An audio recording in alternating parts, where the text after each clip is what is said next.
making moves. This was is this the first time? No, you guys have seen Draft Day. I've never seen this before today. What? I've never seen. I've never seen. No, I've never seen seen the entire thing. I have takes. I have thoughts. man. And that's why I have a page and a half of typewritten notes. Me too. All right, let's fire it up here, Dex. All right, here we go. 224 young men who today are about to become players in the National Football League. A day where lives are changed. Fates are decided. Dynasties are born.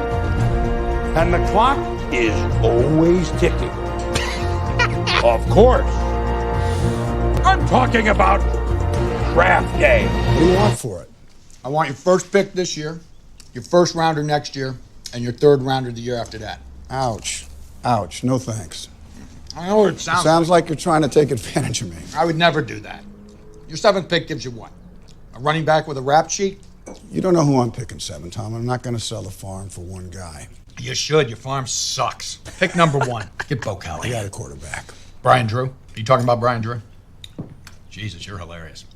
Guy barely made it through half the season before getting injured last year. I have the golden ticket, Sonny. If I give it to you, you get to say football in the league. Football! Football, yeah! Football! Football! Get some! Gotta eat! Welcome in to Sports Movie Rewind here, part of the Mackey and Judd movie review franchise that includes Action Movie Rewind, Rom-Com Rewind, and now Sports Movie Rewind. And boys, Sports Movie Rewind today is presented by our friends at Federated Mutual Insurance Company, supporters of Gophers Athletics and supporters of business owners in the state of Minnesota for over 100 years. You're running a business, especially during a pandemic, and there's a lot of highs and lows. There's just a lot of people to take care of, and there's a lot of risk as well. It helps tremendously to have an insurance company that gives you peace of mind as you navigate challenges. Find out more about how Federated and MyShield can help you at federatedinsurance.com, where it's our business to protect yours. All right, boys. Draft Day, a 2015 cinematic classic. Actually, 2014, I believe. 14, yep. Came out. Yeah. Here's the summary. Sonny Weaver Jr., played by Kevin Costner, is the general manager of the Cleveland Browns. One of pro football's most important days, NFL Draft Day, is drawing near. Actually, it's not drawing near. It all takes place on Draft Day. So Yeah, in the morning of. But Sonny has much more on his mind than just which players to recruit. His lover, who's also the cap expert inside the Browns front office, played by Jenifer Garner, is pregnant. The team's owner wants to fire him. And after Sonny accepts a deal with Seattle that nets him the team's number one overall pick, whoever wrote this summary has never watched the draft in their life. He immediately wonders if he has made the right choice for himself and the Browns. 60% on Rotten Tomatoes. The Rotten Tomatoes critics consensus says, quote, "It's perfectly pleasant for sports buffs and Costner fans, but overall, Draft Day lives down to its title by relying too heavily on the sort of by-the-numbers storytelling that only a statistician could love." $25 million budget turned into just $29 million at the box office. This was a bust. Kevin Costner, Jenifer Garner, Dennis Leary, Sam Elliott, Chadwick Boseman, R.I.P., Terry Crews, Office linebacker guy. Yep. P. Diddy was in this movie as an agent. Yep. And this movie was directed by the legendary Ivan Reitman, who directed and created Ghostbusters back in the 80s. Who must not have showed up. Kindergarten Cop as well. Right. Yeah. Reitman must not have shown for work during the course of this film. Well, maybe he's not a sports fan. That would be an understatement. What do you mean? All right, well, let's start with Judd. Judd, your main takeaway from Draft Day. Oh, my God. I've got so much on this movie. If ever, so I've come up with a term for this film, and it probably holds true for a bunch of films, but this was the ultimate microwave movie. They put more crap in the microwave and heated it up in a short time span instead of allowing it to breathe and extending it. And I'm not saying that the film should have been longer. Oh, God, no. What I'm saying is my overall takeaway was whoever said this has to be, we're just going to have this be Draft Day in one day, was absolutely on crack. Because Would you rather this have been like a 5-part miniseries on Hulu or something? well, first of all, that would absolutely be fine. But what I would have preferred was that they had brought me the script and asked me, because I would have said, it's not draft day. What are you people doing? It's not draft day. This is a process. I mean, some of the ideas were fine. Some of them were absolutely awful. But this film took like months, what is actually months of work, and decided we're going to make it all fit into. And this is the thing that kept ringing in my head throughout this. We're going to make this all fit into draft day. You mean when the general manager and the owner are having their first discussion ever about who they might draft? From a water park, by the way, on draft day. On draft day. Do you think Rick Spielman and Ziggy had to Valley Fair on the morning of the draft and like walk around and like, hey, there's the corkscrew. Who are you going to draft, Rick? What are you thinking? Catch me Who up. are you going to draft? So I've got a ton of thoughts on favorite and least favorite, but my takeaway was the ability of the writers to decide that this was all going to take place on draft day was hilariously fun. All right, Declan, what was your main takeaway? Well, a few things come to mind. Yeah, I've never seen this before. But my main takeaway was, number one, the NFL is ruthless and executives are ruthless because they use the death of a father to basically finagle and manipulate a Browns GM into getting the number 1 overall pick. They use the death of his dad. Very obviously, come on, your dad would want to do this. Like, they're using his father's recent death, who died a week before the draft. He had fired him. Yeah. And they're fired his using dad. that as leverage against him, which I just think is, wow, that's... I guess that probably does happen on draft day. But Football first, family second in the Yeah. NFL day. It all happens on draft. my second main takeaway, Football, yeah, football! and as it actually morphed into two different things. So as I'm watching this, Brian Drew, I want to start with Brian Drew here in my main takeaway. So all we know about Brian Drew is his coach loves him. They get off to a nice start last season. He's got a bum knee, but the players rally around him. He's been working hard. The coach is a big fan. The GM's a fan. I'm thinking, wow, this kind of reminds me of Teddy Bridgewater. At first. Of At course, first. Declan can tie At anything to first. Teddy Bridgewater. Hold on, though. This is where it flips. And as the movie progresses, Brian Drew then freaks out, flips everything out in his office, freaks out at him. And then I realize that this is totally Baker Mayfield. This is actually Baker Mayfield. Because this is something Baker, I think, would do. And if the Browns were in this position where, and even after his sophomore season, where Baker battled some injuries and they didn't live up to expectations, and let's just say they had 6 overall and they traded up to 1, I can see the Browns doing something like this. So it was very much poetic to me of the Cleveland Browns, Well, what they might have done. The Browns did do all of this basically in the 2014 draft. I mean, they With Manziel. they swung a big trade in the top 10, and then later on they traded back up higher in the first round to get Johnny Manziel at 22nd or whatever. I mean, it was they basically, and I think at one point Chris Berman, there's a write up in Wikipedia.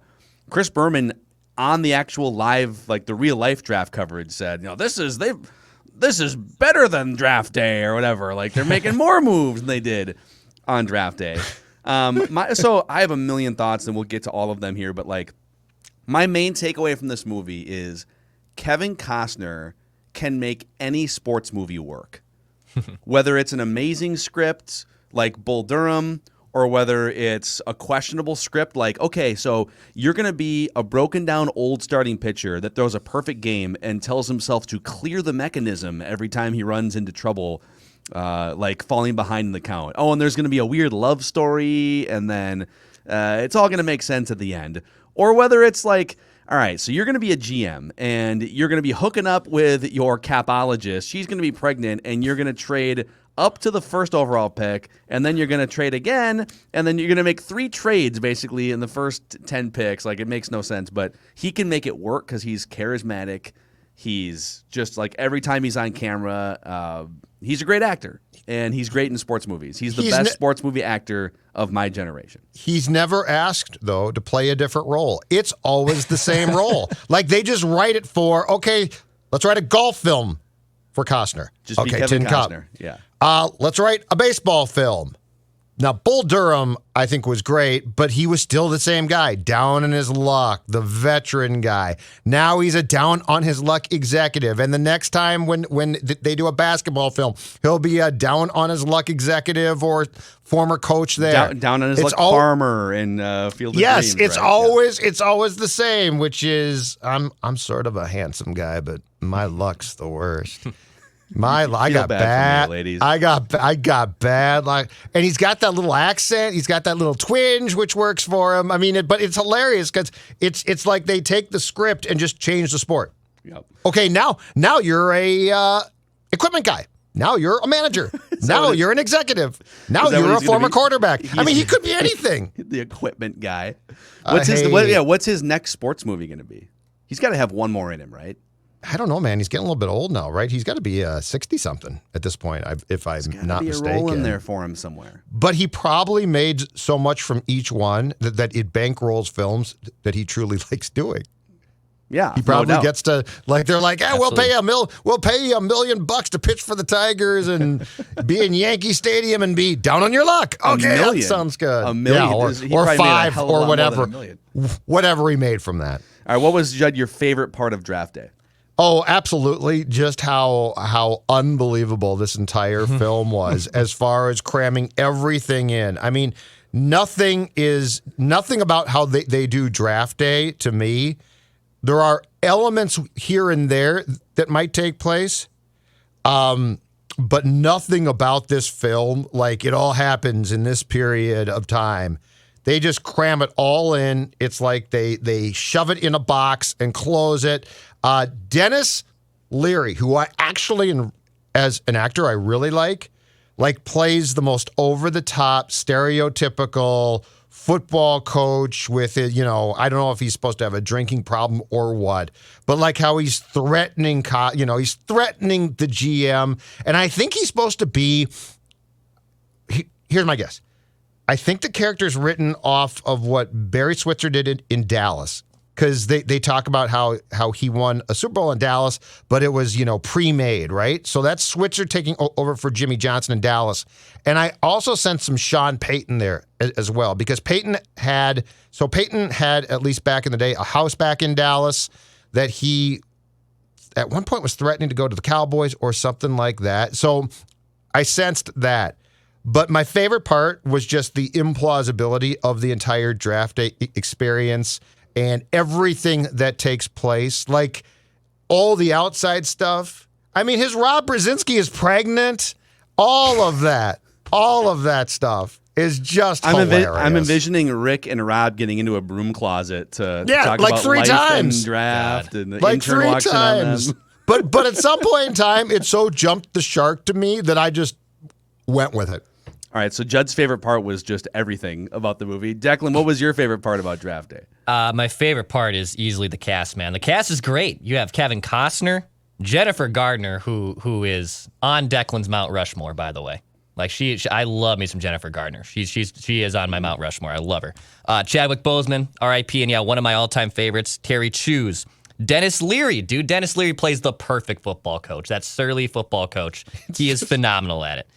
P. Diddy, Sam Elliott with the cameo as the Wisconsin Badgers head coach. Are you kidding me? Arian Foster's in this movie. He plays the Cleveland running back. I love the cast in this film. I think it's absolutely phenomenal. They're telling me we have not yet decided. I mean, we're not seriously considering anybody else, right? What are you doing, Sonny? Just made a trade with the Seahawks. For? The number 1 pick.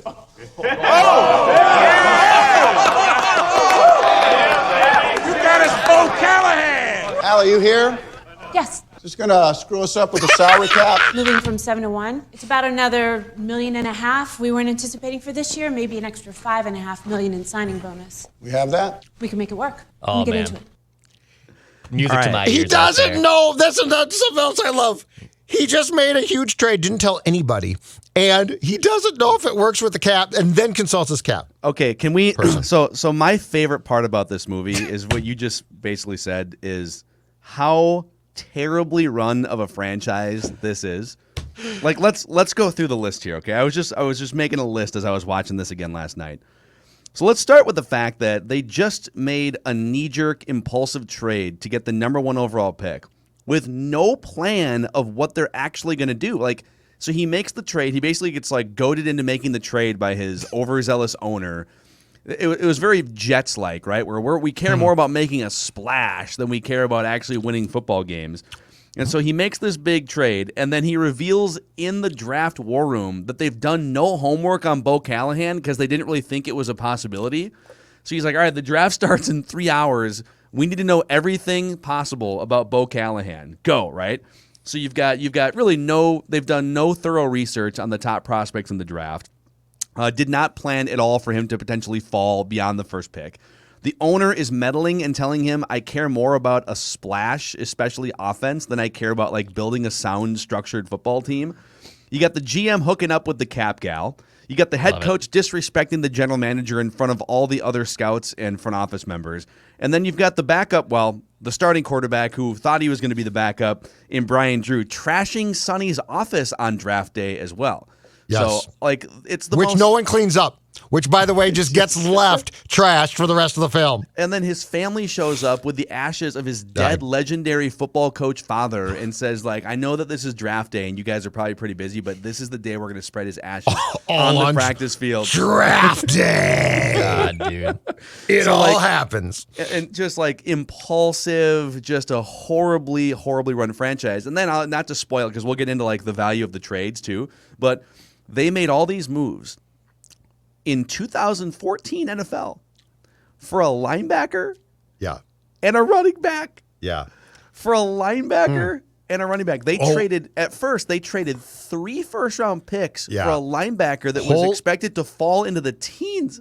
Hold this for the least. So the plausibility of this film. Let's get into that because there's a lot to digest here about why good old Sonny Weber Jr. would have been fired after this draft. All right, let's go to the least favorite thing. Your least favorite thing about draft day, Judd? Well, my favorite part was embracing the nonsense, but I guess I got a question about this entire film.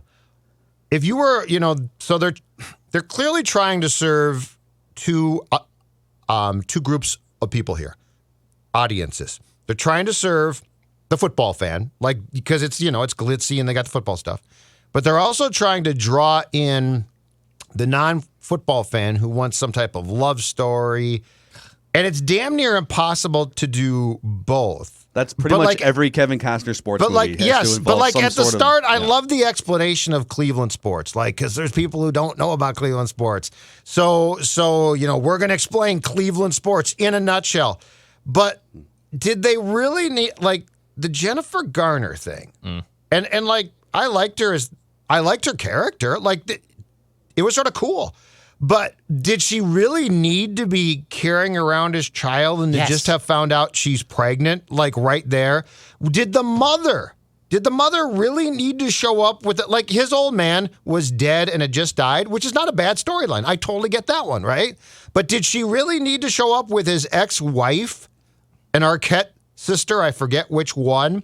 Did she really need to show up with her on that day to scatter the ashes? Like, why couldn't he just have been dead, which was fine? Also, like, to add to your Jenifer Garner point, like it can't. It's so formulaic and sexist too. It can't just be that there's a woman executive in the NFL. Yeah, and she's good at what she does, right? There's a woman executive, and clearly the GM is hooking up with her. Right. But like, why couldn't you have picked a path here and been like, okay, this is going to be a film for football fans. And you know what? If people dip in, that's fine. But we're not going to have the capologist get pregnant too. I mean, it would have been bad enough if she hadn't been the capologist and they were trying. And they're going in the broom closets to talk, and it's draft day, and he's just disappearing, and then he comes back and why don't you just pick a path for this film? Because they're spending so much money on Kevin Costner, they need a wider mainstream audience to make it pay off. And it still didn't. I know, but I think they submarined it by trying to do way too much here. I don't know. I feel like every sports fan that would have watched the movie, and they just failed to get the wide audience. I didn't. I would never have watched this film. Did you watch it because Jenifer Garner was the capologist? If it hadn't, or did you not watch? No, I didn't watch it. I've seen the end of it on TV. But like, what was your decision to not watch it 5 years ago when it came out? It sounded stupid. My decision was it sounded stupid. And plus, I've seen every Costner film. Like, they don't change. His sports films don't change. I can tell you what's going to happen. Well, Woman who's either pregnant or a girlfriend, they're on the rocks, career in turmoil. I like the Costner blueprint's very easy. Yeah, but like the Costner blueprint is great. Like that's what draws me. Like Costner makes very bad movies sometimes that are great because he's Kevin Costner. So like you look at a Kevin Costner movie and think, "Oh, I already know what's going to happen," and I look at it and say, "I know what's going to happen, and I am here for it. Take my $12 movie theater, please." They continually to me just get worse. Because Bull Durham, I absolutely adore. I loved that film. I thought that was a great film. How dare you say that about For Love of the Game? Oh, For Love of the Game is awful, and it's the same film. And it will 100% it's Kelly be Preston, reviewed. right? It will be reviewed on this show. Yeah, rest in peace, Kelly Preston. Awful. Dex, what was your least favorite part about Draft Day? The least favorite part is the pregnancy storyline. It's completely unnecessary. And this is also like the third movie in a row we've had a weird taboo with pregnancy. We had it in Sweet Home Alabama. I forget the other rom-com we did too, where like there's been these weird taboos about the pregnancy. If it was even at the end of the film, because you can clearly tell they're a couple, like they start in the same home. If at the end of the movie she's like, and by the way, yeah, we've had this great draft day and I'm pregnant, I think I would have been like, oh, okay, the movie ends. You know, like was that scene necessary? Maybe not, but like it's okay because it's not gonna be dragged out through the entire film. Gardner is already like this badass capologist, okay? She's confident. She knows Super Bowl history. She knows the Browns. She knows what she's doing. Why do we have to add in this fact of like, hey, I'm pregnant and also like you're not supporting me, but also like, hey, let's talk about the draft. Let's talk about the cap. Let's talk about Super Bowl. Like it's not necessary. She's already a badass. Why do we have to add this weird taboo pregnancy story? I literally could not stand it. And also, a small other least favorite part, the incompetent Jaguars general manager. He was more incompetent than the Browns and the Seahawks. He traded his 7th overall pick for 3 seconds? Yeah. You didn't even give a first round pick now? He traded he traded up 1, right? He traded Oh, he did.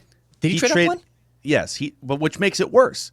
Right. Am I wrong on this? No, I'm sorry. You're right. You're right. Seattle got that pick. No, Yes. Dex is right. 3 seconds for his first. Yeah. Yes. That's so also they traded out of the first round altogether for basically two future seconds because they didn't want to have to decide on Bo Callahan on draft day. So even though we have a top 10 pick, let's just eject from the first round altogether for a couple future second round picks. Yeah. Because Costner told me to. God, seriously. Crash told me to eject. The panicked Jaguars GM. All right, yours? My least favorite part of this movie was actually summed up brilliantly in the Wikipedia notes at the bottom of the page. Jack Hamilton of Slate was harshly critical of this movie. Quote, the filmmaking here consists of making sure the camera is pointed at people who are explaining the film's plot to one another. If you go back and watch this movie in your mind, right, you're just thinking about this movie.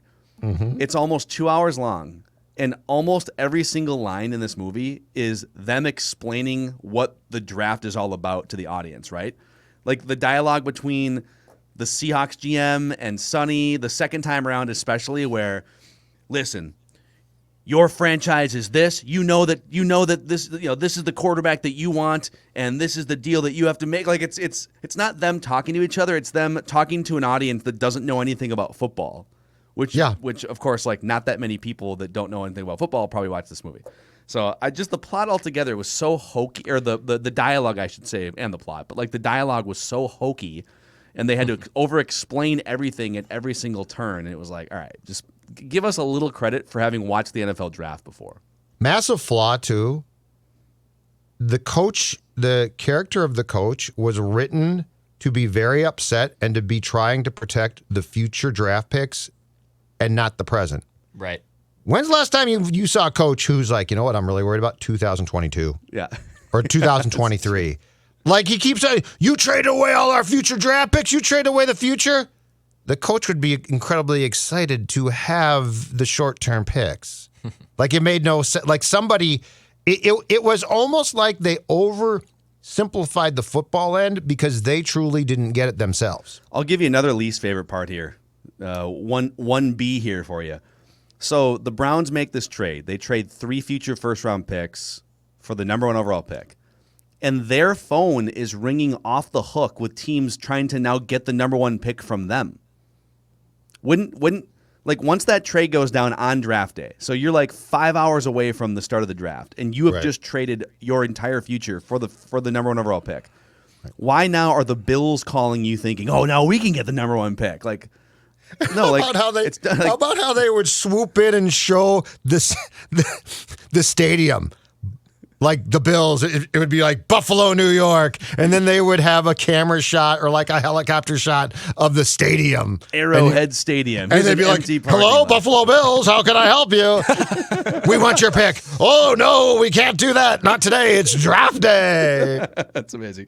All right, least believable thing. Oh, God. Can we all just participate here? Like I feel like this is a group thing. Yes. So can we just let's go through the trades real quick here. All right, just to lay this out, okay? Yes. So this is the Browns draft day, just summed up, and I'll start with sort of laying out 12 hours before draft. Yeah. The first overall pick is on the clock. Right? And before you start, too, in another example of the people that wrote this film having no idea, the number 1 pick, like the number 1 quarterback in this draft, Bo Callahan. All right, so but we're talking about a pure, supposedly at the start of the film, can't miss, likely in real life, an SEC QB, okay? No, dude. Is from Wisconsin. Now, I know Russell Wilson is, and somebody clearly saw that and got excited, okay? But, like, we're talking, and he's been on our show, and he's a great guy, but we're talking about the home of Brooks Bollinger. Yes. We're talking about a place where Darryl Bell... Exactly. Jim Sorgi. Like, who didn't fall on that sword and say, oh, no, Clemson, Alabama, take your pick. Yeah. Wisconsin? Even like Ohio Texas. State.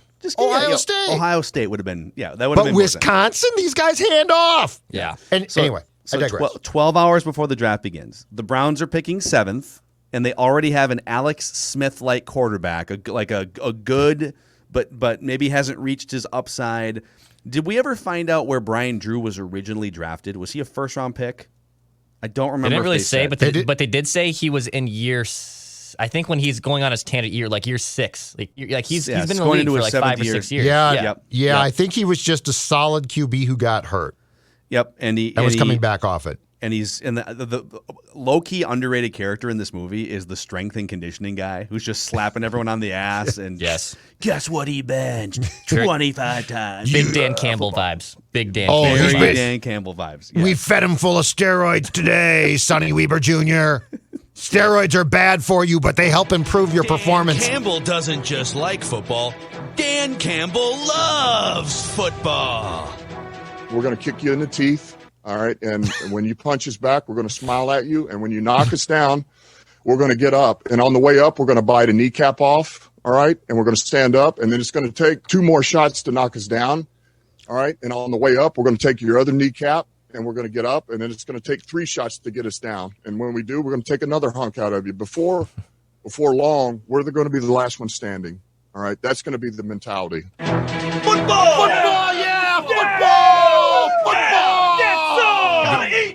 The direct quote from Brian Drew when he's in the locker room with him is, "I've been in the league for 8 seasons. I've been to the playoffs. I know the system. I can make it work, and I've busted my ass this offseason." So yeah, he's a veteran. He's like Alex Smith. 30 He's years Alex old. Smith. Yeah. Dan Campbell saw draft day at least 5 times. In the same day. I bet he still watches it. Yeah. I bet you that he's got a VHS tape in his house with draft day on it. Seahawks with the number 1 pick, looking to trade back. Bo Callahan. By the way, if the Seahawks were that interested in later in the movie trading all of, because it's a sunk cost. Like they've got all these picks from the Browns, and they're that interested in moving up 1 pick to get Bo Callahan, then why would they have been looking to trade the number 1 overall pick to begin with? They wouldn't have. Doesn't make any sense. And Bo Callahan, so Bo Callahan was passed over as the first pick, and from then on, everybody freaked out and decided this potentially generationally great QB was too big of risk to take. And so he gets to Seattle, and now they're going to be the ones when they trade it out to say, hold on a second, we have to take him now. And Like, Everyone's think about looking this. at the Cleveland Browns as like the guiding compass for Yes. great draft decisions. You would well, say- if the Browns think that he's going to be a bust, then what are we missing? Look what's happening. He's falling. The second team picking would say, "Thank you, Cleveland. You stink. idiots." You're idiots. We're taking Bo Callahan." And instead, they're all like, "Oh, we can't take Bo Callahan we either." can't do that. So the owner wants GM Sonny Weaver to, quote, make a splash to sell tickets, which is, to me, a telltale sign of a terrible owner. And it seems like they're all having these discussions about who they're going to draft for the first time. So that's kind of the setup. Here's the summary of what they did in trades. They traded 3 first-round picks, including a first-round pick swap in this year's draft, to move up from 7 to 1. Mm-hmm. And they draft a linebacker in Vontae Mack, whose agent told him, brace for falling into the teens or later in this draft. It could be a long night. So a guy that was widely expected to maybe fall into the teens, you traded 3 first-round picks to move from 7 to 1 to draft him. And you made that pick. You turned in the card from your office without telling anybody. Yes. And then you trade, on top of that, you trade 3 second-round picks for the Jaguars' 6th. So now you've traded all of your future first and seconds for the next 3 years to move up to from 7 to 1 and from the second round to 6. And then they trade the 6th to Seattle to move back to the 7th again to get the first-round picks back and to get punt returner David Putney. And with the 7th pick, they draft a running back, Ray Jennings. So the summary is they basically, correct me if I'm wrong on this, but they basically traded 3 second-round picks to move up from the second round to the top 10, basically to the number 1. And they wind up with a linebacker, a running back, and a punt returner. Yes. Right? And the best part, in my opinion, the return of the punt returner was key. As if that would put you over the top. Yes. You got a great punt returner. Whoever like laid out this, I mean, it's not. I don't know how involved Reitman, the director, was in writing this movie, but his heyday was the '80s, and so he may have been thinking like, all right, back in my day watching football, we had punt returners, we had running backs, linebackers, with big neck rolls, and we had linebackers with those support boards going up over their helmets. Damn it! What else was not believable to you guys in this movie? The entire thing with Bo Callahan. So Sonny makes this huge trade, and he's got the top pick. And by the way, again, he has not told anybody. The owner basically said, "Get that pick." He does not tell anybody. His coach, his executive staff, and so he makes the trade, which is sort of okay.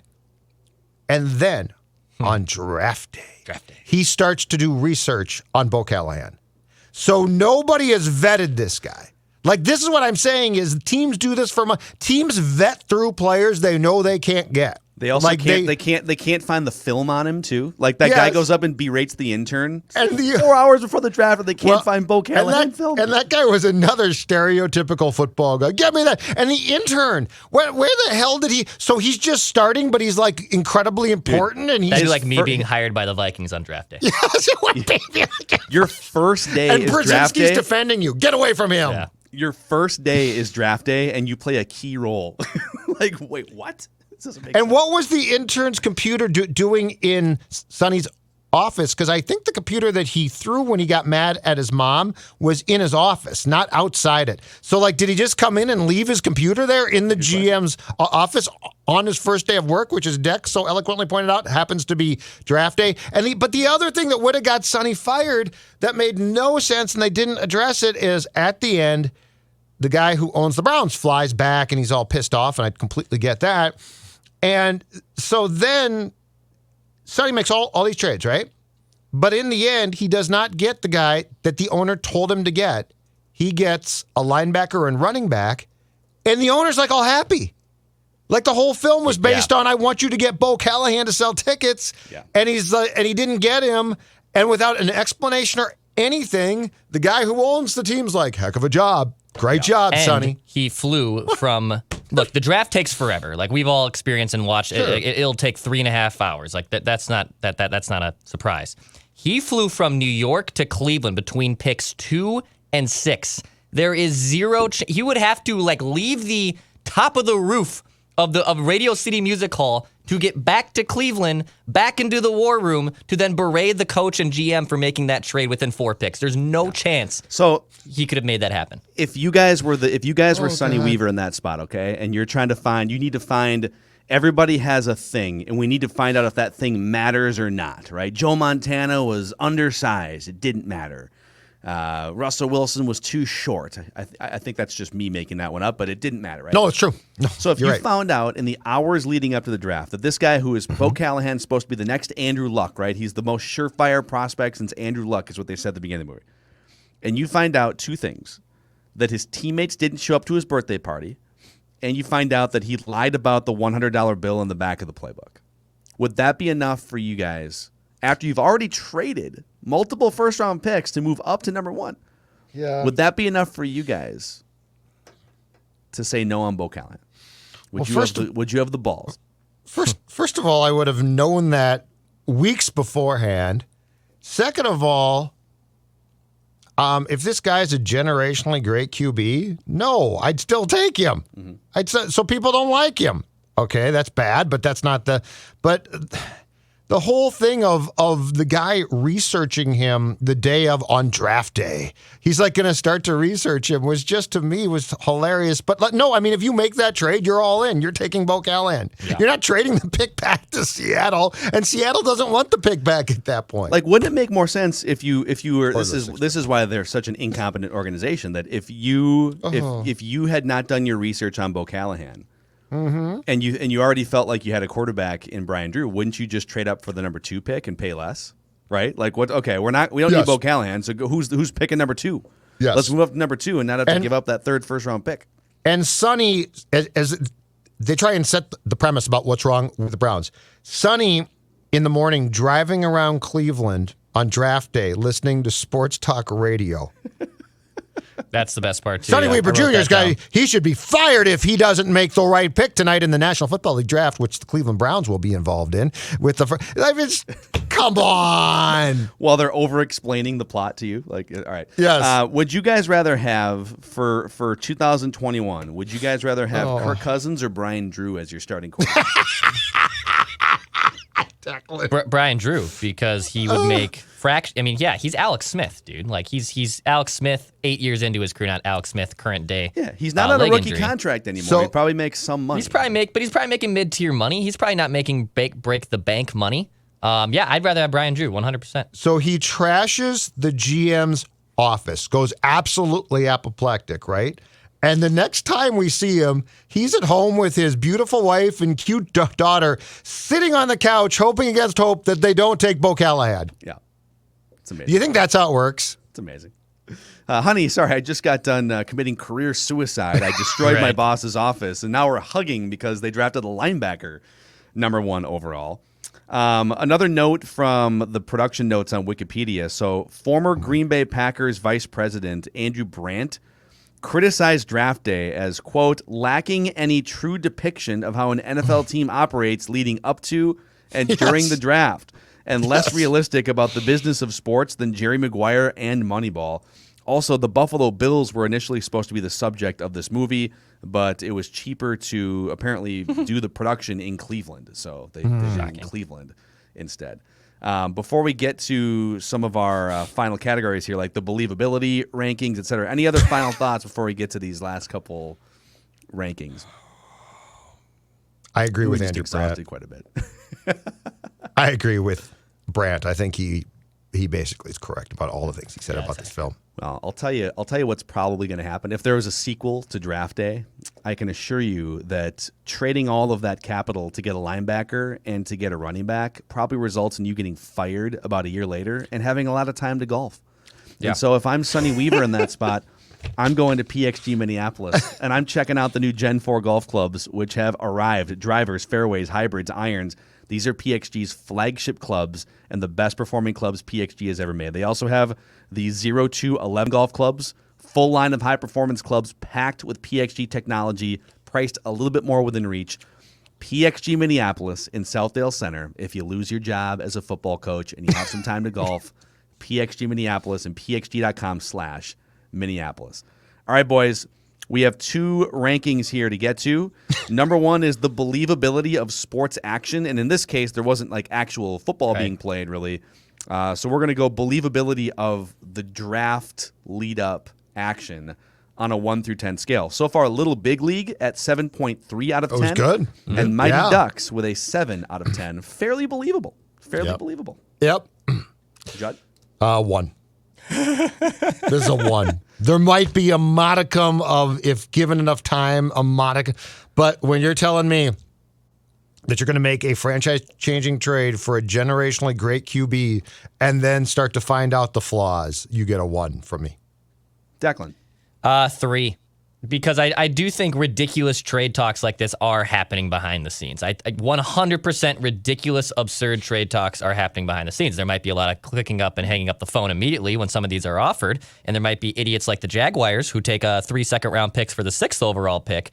But I do think those talks happen, but in general, this is... You literally traded 3 first-round picks, got them back, and you wanted a sweetener with a kick returner, dude. Like, come on. That zero chance that happens. That's a UDFA. You find a kick returner, however the hell you can do that. It's a 3. 3 out of 10. Throw them in. It's a 4. You guys are both selling this too short because ultimately the most believable part of this movie is the fact that the Cleveland Browns absolutely botched it beyond all recognition, and the Cleveland Browns, we got an inside glimpse as to how dysfunctional, up until our guy Kevin Stefanski took over and said, guys, I'm fixing this. Right. 20 years, this was probably not that far off from how unprepared and dysfunctional the actual Cleveland Browns front office was. So I'm giving it a 4 because of that, which makes it a 2.7 out of 10, tying it. I'm sorry, you know what? On the believability of sports action, I was wrong. Little Big League was an 8.7. Mighty Ducks was a 2.7, and Draft Day is a 2.7 out of 10 for us. So, all right, pure entertainment value. Little Big League was a 7.3. Mighty Ducks was a 7. 1 through 10, pure entertainment value, Judd. I'll give it a 5. I'll give it a 5. Mindless, inane, stupid. But you know what? It was so bad, it almost embraced being bad. So it gets a 5. I just love the fact that this as Deck said, kick-ass executive who's doing a great job, and she knows the cap and football upside down, has to spend the entire film going into a broom closet to covertly talk to the GM because she's carrying his child. It's a 5. It's a 6 for me. I've heard that this movie is one of the worst films of all time. What? I've heard terrible reviews about this movie, and I had pretty negative preconceived notions going into the film. That being said, I enjoyed it. I enjoyed it a lot more than what people say about. I don't think it's as bad as people have made it out to be. Their testimonies to me, at least. I enjoyed it.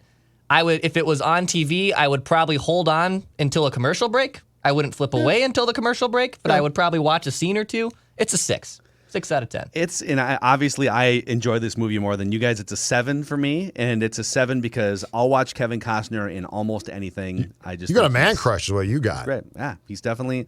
Listen, Kevin Costner, The Rock. There's a few guys that might get me to, I feel San switch Andreas. teams, if you will.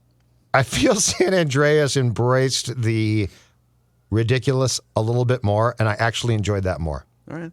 So with me giving it a 7, that's an average score of a 6, which makes it the least entertaining of the 3 sports movies we have reviewed, behind Little Big League and Mighty Ducks. So, all right, you guys, I got a list here still of. I have an idea for what we should do next week. Okay. I think we should do another sports movie, and I think we should just keep going with the headliners. I think we should do Major League next week. Sure. You guys down for that? Right. Judd seems a little tepid there. No, I got to write that down. Major League. No, that's fine with me. Declan, have you seen Major League? I've not seen it for. I've seen Major League. I've not seen it for a long time. I've seen Major League. Okay. Yes, I have. It's baseball season. The Twins are off to a slow start. They might need some inspiration. Maybe they can take some inspiration from. It's pretty good. The Cleveland Indians of like 1989, I want to say, was the year. Pretty good, yeah. Bob Uecker. Major League will be the movie we do next week, and then we can make a decision. Do we want to mix in some action movies and some rom-coms again throughout the summer? Summer blockbusters are coming, boys. That's right. The summer blockbusters are right around the corner. And we are Get your popcorn. guide here. That's right. I miss going to movies. It's been a long time. I do since- too, man. Do you guys? I love the movies. A big icy, a large $9 icy to go along with my $10 ticket, dude, and Not a thing me. of Twizzlers. I don't miss it a like bit. popcorn's optional for me because usually I don't really need the popcorn. Love the Tell you what, popcorn. the St. Anthony, Maine. So we used to Yes, live on dude. St. Anthony, Maine. So the popcorn they have there, I don't know what kind of cocaine butter they put on there. Yep. We would sometimes just walk to the movie theater, get the popcorn, and then walk back home and go watch a movie in our living Yeah. room. Oh, 'Cause it that's a was so solid good. call. Yeah, Oh, that- popcorn. I love popcorn. That's my movie theater too. It's a great little spot. Yeah. All right, I don't miss boys. movies. All right, good dissection. Well, Judd just doesn't want to leave his house for anything. He doesn't. No. miss That's anything basically to do true with now. social That's life. basically- Bunnies are this studio. No, or you know, press no, box. no. I haven't been to Bunnies in more than a year. I am very happy just staying home now. I think that vaccine will kick in pretty soon here, and you should Yeah, man. feel good going back to Bunnies. That's a wrap on Mackey and Judd and Sports Movie Rewind. Thanks for hanging out with us, and be sure to binge Major League at some point between now and next Friday. We'll see you guys. The commissioner, ready to make history in Cleveland.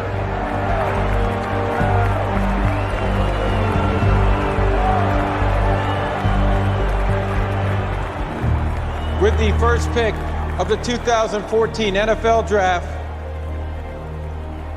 the Cleveland Browns select Vontae Mack, linebacker.